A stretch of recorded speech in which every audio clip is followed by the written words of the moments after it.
asalaamaaleykum mbokk jullit yi mbokk taalibe yi ak képp ki nga xam ne rek yow yaay safoo bernde ñu ñëwaat ak yéen ci seen émission tey nag dañ leen di indil li nga xamante ni moom la ñuy wax mac and cheese ku yor tout tànk rek xam nga lan mooy mac and cheese donc mu nekk day nekk pâte boo xamante ni dañ koy def base bi sauce fromage lay nekk donc pour loolu nag ku nekk bu la neex façon macaroni bu la neex moom ngay utiliser man dinaa utiliser 2 variétés mu nekk dinañ ci ñëw après dinañ soxla aussi li nga xam ni moom mooy fromage bi gis ngeen ni mu baree ne ni parce que moom mooy def sauce bi su fekkee bëggoo def lu bari da ngay substituer après dinaa leen wax naka ngeen di def dinañ soxla aussi li nga xamante ni moom mooy corn starch moom mooy maïzena dinañ soxla tamit li nga xam ni moom mooy tuuti tomato paste moom mooy tomate concentré dinaa soxla meew dinañ soxla aussi suñu ay épices donc ma amee ail en poudre oignon en poudre sel ak sama mélange d'épices yi nga xam ne moom lañ defee ci kër gi dinañ soxla tuuti beurre dinaa soxla aussi li nga xam ne c'est optionnel mu nekk fromage à tartiner muy cream cheese dinañ ko soxla donc sans plus tarder duñ def rek du ànd ak yéen ci waañ wi bismillah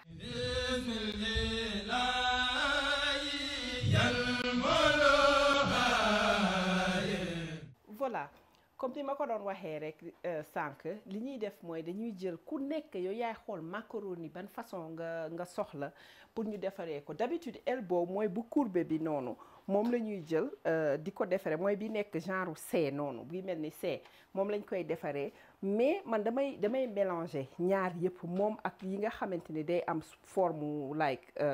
shell comme ay cœur ak façon yooyu noonu forme yooyu lay am mais lépp loo xam ni rek am na ay crévices loo xamante ni sauce mun na fa dugg mun nga ko utiliser ak moom donc li may wax ni toujours li ma ne ci début bi ku yor tout tànk di nga xam ne mac and cheese donc d'habitude fii nii da nga koy jënd ci boîte yi mu nekk préfabriqué donc nga xamante ni dañ ciy def affaire yi def ci seen pundaxu kii bi fromage beeg bagage yooyu noonu bu ko defee xale yi dañuy jël rek tàngal mixer affaire yi mais loolu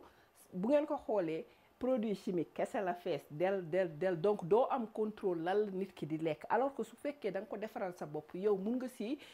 inclure lu la neex ci biir maanaam par exemple tey jii su ma neexoon mun naa jël tuuti carotte ma râpé ko def ko ci biir te du tere xale yi dinañ ko lekk donc loolu da ngay am contrôle yow li ngay lekk te bu fekkee ne genre façon comme bu ñuy defar tey mag ak ndaw ñëpp a koy lekk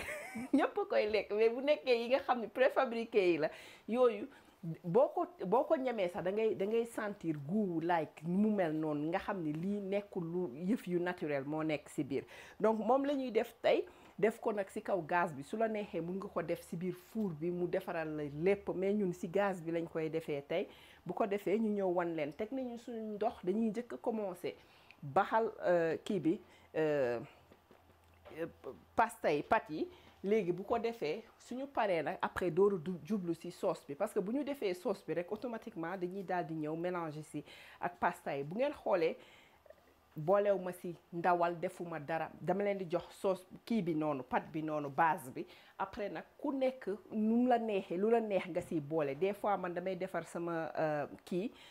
comment dirais-je li nga xamante ni moom mooy comme par exemple ma lakk ginaar wala ma defar brochette boole ko ak moom aussi wala nga amoon fi viande hachée boo defaroon aussi mun na ànd ak moom yow yaay xool lu la neex nga boole ko ak moom donc ñu daal di dem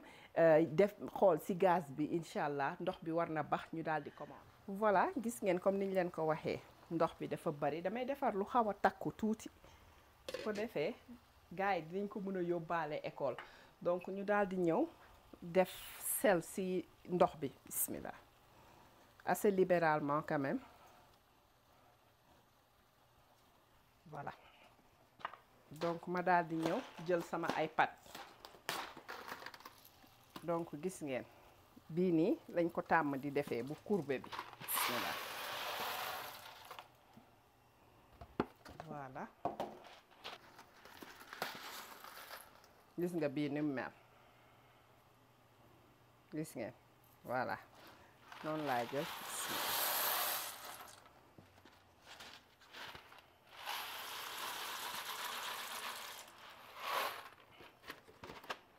voilà gis nga damay defar nii comme ni ngeen ko xamee rek su ma defaree lu xaw a takku nii li ci des dama koy congeler waxoon naa leen ko ci bële passé donc bu ma ko congeler bu baxee ba ñor nii rek dama koy kii congeler donc damay def al dente mooy maanaam du ñor xomm boo ko kiiyee day xaw a am des tuuti bët loolu dafay def ñaari yëf benn déjà pat bu nga xamante ni dafa ñor ba ñor bu ëpp dafay xaw a nappaajoo neexul deuxièmement mooy day tax loolu yow surtout glycémie si sa yaram taux de glycémie du gaaw a yéeg parce que booy xool pat nekkul si yi nga xam ni ñoo gën a ñoo gën a healthy ñoo gën a sain si ñun donc bu fekkee ni bëgg nga ko consommer par exemple boo xoolee mac and cheese nekkul loo xamante ni li ñuy togg nii tey nekkul recette boo xam ne da nga koy togg tout le temps déedéet lii de temps à autre rek mun nga ko defar juste pour bu fekkee ni par exemple bëgg nga bégal xale yeeg genre affaire yooyu parce que mënuñu leen ko xañ aussi mais ñun ñooy xam rek ni ñu koy defee lépp lu ñuy def rek dañ koy def avec modération donc li ma doon wax ci al dente bi mooy maanaam soo ko defee li tax du yéegal sa taux de glycémie bi di ko yéegal ak a wàccee surtout pour les diabétiques c'est parce que soo ko defee al dente temps digestion bi dafay yéex pour nga digérer ko te loolu moo lay dimbali si lu digestion bi gën a yéex mu gën la dimbali si sa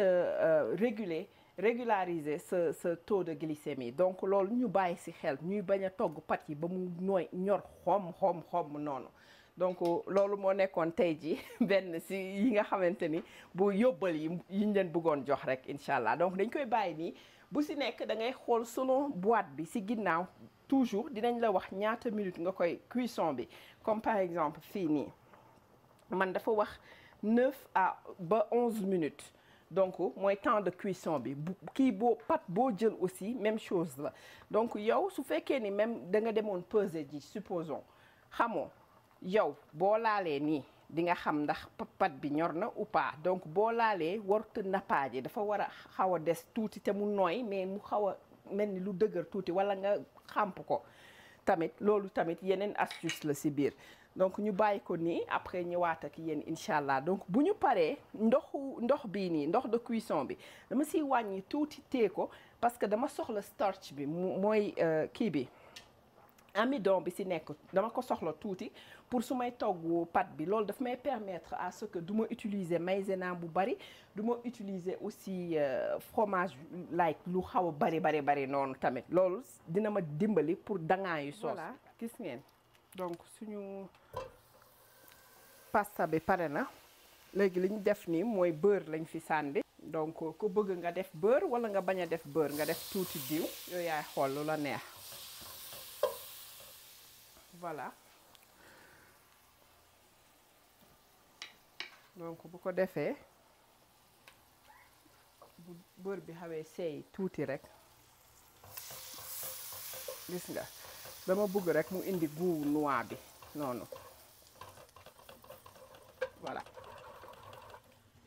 voilà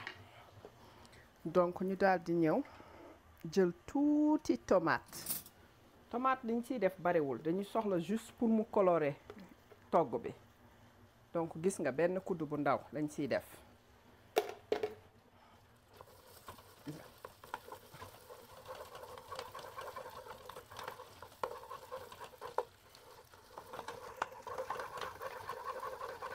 voilà léegi damay daal di jël tuuti rek ci ndox bu ma xentoon bi tuuti rek laa ci soxla bismillah ndoxu cuisson bi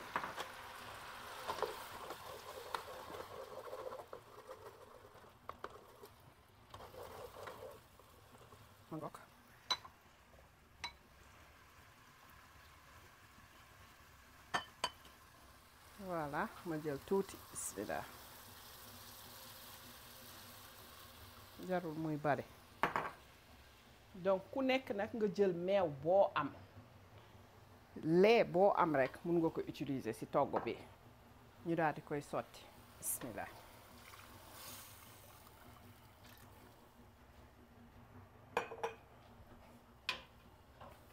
gis nga su la neexee nga def lu gën a bari aussi voilà li nga xam ni comme li ma leen wax sànq c'est optionnel mooy fromage à tartiner su fekkee amoo fromage à tartiner mun nga utiliser aussi soow wala yaourt nature donc loolu yëpp ay option la wala bu fekkee bëggoo ko aussi jàppandiwul wala même neexu la si mun nga ko omettre mais daf siy jox benn goût bu tengi bu nekk si biir bu xaw a nekk comme genre like du ma wax forox parce que forox moo gën a metti mais si diggante boobu lay nekk day xaw a mel ni lu forox tuuti rek donc moom la ñuy jël daal di koy fexe mixer fii man dama bëgg rek mu seey su ko defee nag en attendant ñu commencé defar suñu yeneen ingrédients yi donc kii bi maïzena bi moom duñ ci soxla lu bari donc moom lu tolloog benn kudd bu ndaw la ñuy soxla parce que dañuy bëgg rek juste pour mu dangal ñu sauce bi nga xamante ni luñ ci def buñ ci defee fromage bi du def ay donjook yooyu non non yooyu yëpp du ci am ku amul maïzena mun nga def farine mais farine bi moom xam ngeen ko da ngeen koy segg comme booy doon laax domoda ak farine ni ngay def noonu même chose la mais tuuti rek nga ciy soxla aussi donc nii la ñuy def bàyyi ko mu xaw a ba ñu tojate affaire yi nii après wanaat leen incha allah yeggale ci yeneen yi ñu ciy dolli. voilà donc dañuy ñëw def suñu épices yi donc ma def sama ail en poudre soo amee bu tooy bi mun nga ko def aussi def oignon en poudre tuuti. xam naa du ñàkk ma def ci tuuti kaani yu verte yi noonu juste rek pour xaw ko épicé tuuti nga xam ne du lewet yooyu quoi donc ñu jël suñu mélange d'épices bi voilà lii lañ soxla woon bax gis nga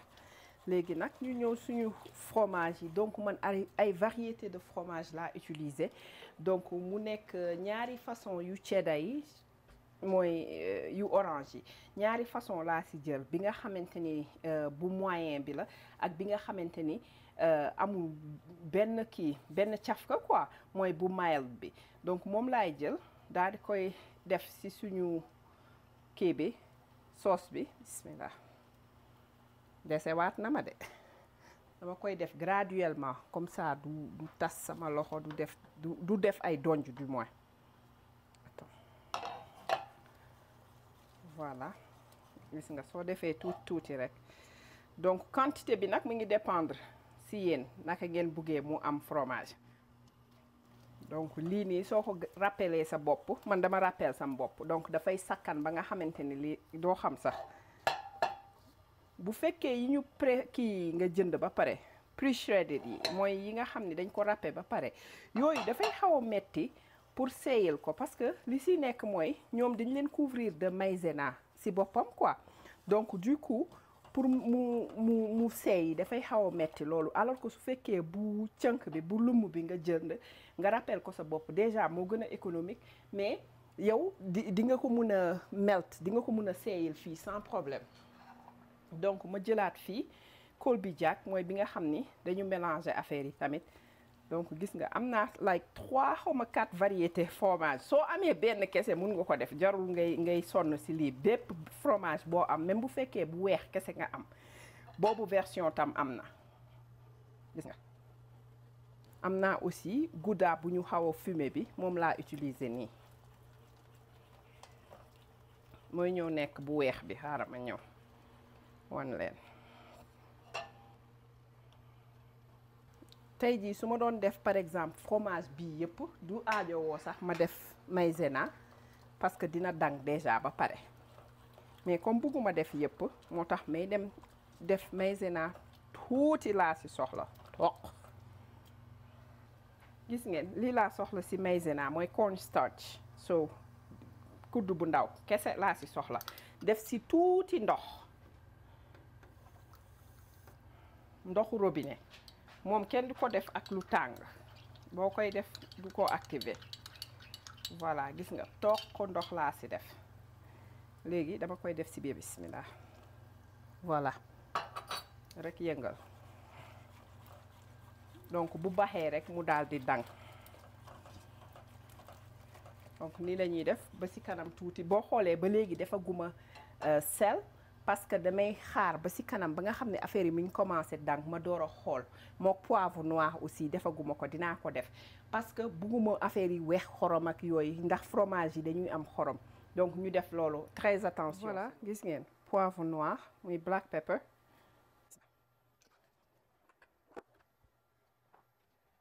ma daal di jël un peu de sel tuuti rek bismillah. donc togg bu gaaw la gaaw a gaaw su la neexee tey jii man su fekkoon ni par exemple dama bëgg a denc tuuti ci sauce bi li may def mooy à ce niveau avant muy dang laay jël tibb li ma soxla def ko ci benn récipient tëj ko soit ma congelé ko wala ma def ko ci ça dépend su fekkee ni ci biir semaine bi laa koy togg mun na nekk ci sa frigidaire quelque chose comme 2 à 3 jours bu fekkee ni dafay ëpp loolu mun nga ko congeler par exemple def ko ci sa congélateur léegi nag boo ko doon toggaat da ngay daal di defaraat tuuti meew dolli ko ci def ko daal di dolli tuuti maïzena ci biir comme ça du def ay donju daal soo koy tàngal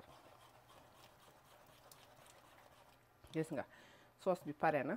donc xaaral ma ñëw dagg sama kaani bi comme li ma leen wax noonu rek kaani bi def ci tuuti couleur comme ça nga xam ne du lewet du def dara dina neex loolu ci xale yi surtout mais ku yor tout tànk moom ñu ndaw ñi du aajo def kaani wala lenn nii rek nga koy defaree donc daal di ci commencer mélanger ci fromage bi kii bi pâte bi ci boppam mais sama gars yi ñoom xaw nañ dëgër léegi amul xaw sa dëgër nañu macha allah donc dinañ mën a def loolu. voilà donc gis ngeen léegi dañuy daal di ñëw rek jël suñu pâte bi def ci biir bismillah.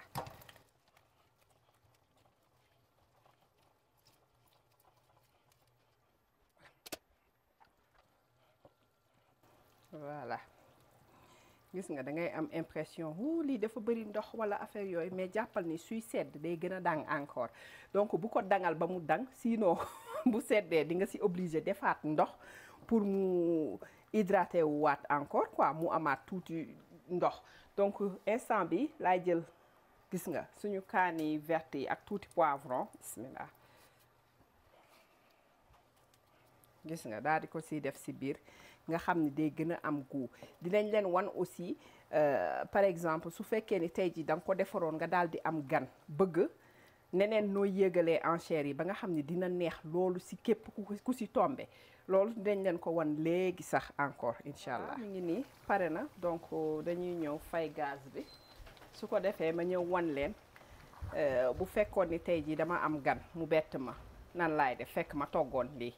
nu may def ak yooyu donc ma wan leen tey jii su fekkoon ni par exemple dama comme li ma leen wax nii rek nit dafa ñëwoon wala même xale yi dañ koy bëgg quoi aussi damay ñëw ma jël tuuti chapelure donc moom boo ko defee lii day nekk day gën a mage donc damay jël tuuti chapelure ku nekk bi nga ama voilà je pense que attends voilà ça dépend rek naka nga bëggee mu dëll ci kii bi mac and cheese bi donc ma daal di jël tuuti beurre soo amulee beurre wala nga def mélange beurre ak huile d'olive wala nga jël diw kese donc gis nga tuuti beurre rek laay jël daal di ko ci mélanger ba mu leer ma ni chapelure yëpp laal nañ ci beurre bi donc ma daal di dem tibbi ji sama fromage bu boobaa dama koy def portion individuelle ku nekk ma jox la su la neexee donc gis nga par exemple tey ji su ma ko jëloon ma daal di ne fii laa koy servir gis nga léegi nag ma daal di jël gis nga li ma leen waxoon sànq boo ko tegee plus muy gën a toog muy gën a dang gis nga nu mu meloon par rapport ak sànq nii te toogagul sax déjà reposé bu baax ma daal di jël nag léegi bismillah chapelure bi teg ci kaw nii donc day mel ni genre nga ne xooñ bi nekk ci kaw loolu lay ndirool après quoi